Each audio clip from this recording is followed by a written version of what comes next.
2023 ends with troubling signs of a more dangerous world as disorder spreads across the globe. Ukraine's months-long counteroffensive against Russia has stalled, with Vladimir Putin claiming this week that his military has seized the initiative. And turmoil once again envelops the Middle East as the Israel-Hamas war rages and Iran and its proxies test the Biden administration's resolve. So what happened to U.S. deterrence, and can it make a comeback? Let's ask Cliff May. He's the founder and president of the Foundation for Defense of Democracies. So, Cliff, welcome. As I look at the world, it does seem to me to be more dangerous than it's been in a very long time. You have rogue regimes on the march, causing trouble, wars raging in parts of the world. Do you agree with that assessment overall, and what's behind it? There's no question that the world is more disorderly. There's no question that you're right about the rogue regimes. The important thing, though, to recognize is that the main rogue regimes have formed an alliance. Some might say an axis, to use Mussolini's word from 1936, when he first made his alliance with Hitler. I remember it was to be an axis around which other nations would revolve. Now, I'm talking obviously about China, Beijing, the Communist Party of China. I'm talking about Moscow. I'm talking about Vladimir Putin. I'm talking about the Islamic Republic of Iran. They Right. now have a very strong alliance, and they oppose the American hegemony. They oppose what's sometimes called the liberal rules-based international order. They all want to test the United States. And this gets back to your question about deterrence, right? What is deterrence? Well, it's capabilities. You would like your adversaries to be in fear and awe of your capabilities, and you combine capabilities with will, and that means your determination. And I think the current administration is particularly bad on that. I think that Vladimir Putin thinks we're going to give up eventually on Ukraine. He'll conquer and subjugate it. The Islamic Republic of Iran attacks us, over 100 times over the past couple of months, pinpricks in response. You have the Houthis now challenging us. We have a defensive posture, not an offensive posture.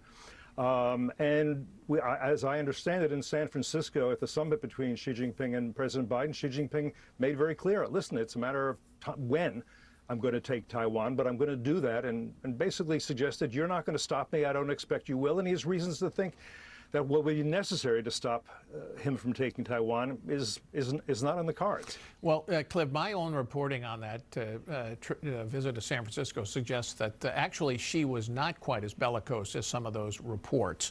Though firm that he wants to retake Taiwan, but not suggesting that, actually less determined on the point than he had been in a previous meeting. But let's leave that aside. I think the White House thinks, the administration thinks, and hopes that it's at least this year put China into a more stable U.S.-China footing. Do you think that's right?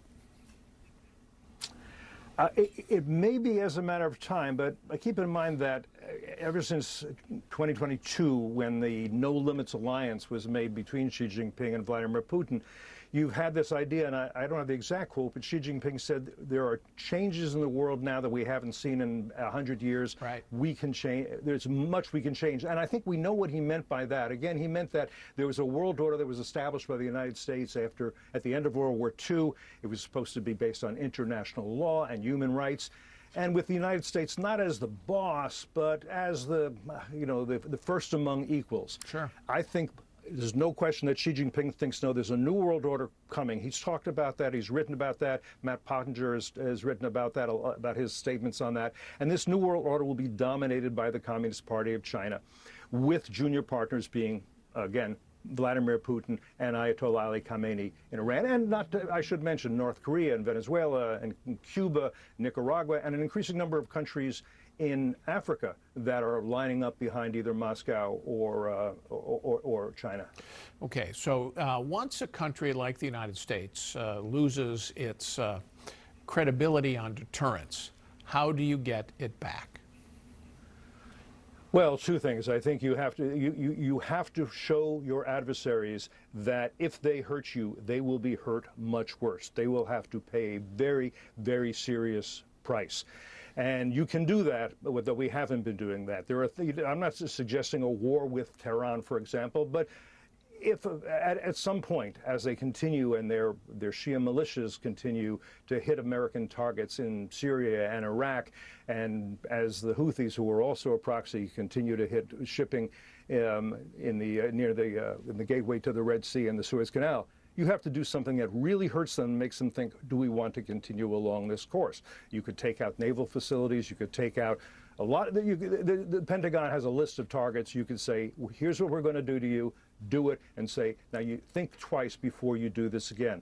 I also think it is very important that the U.S. become an arsenal of democracy, to use FDR's words, and that we continue to supply the Ukraine with the weapons to continue to maintain its independence. That's true. We have to help Taiwan to be able to defend itself. I think we have to recognize that this is, as historian Neil Ferguson and geostrategist H.R. McMaster said, this is a sort of new Cold War.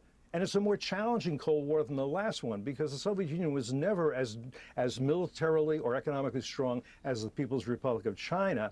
And plus, our economy is now so entangled with that of China, right. It makes it much more difficult. I think that means, among other things, that a much greater percentage of GDP has to be devoted to defense. We need a bigger Navy. We need again that our adversaries say the capabilities of the United States are fearsome and awe-inspiring. That has to be, and the will is there. All right. Thank you, Cliff May. Appreciate your coming in.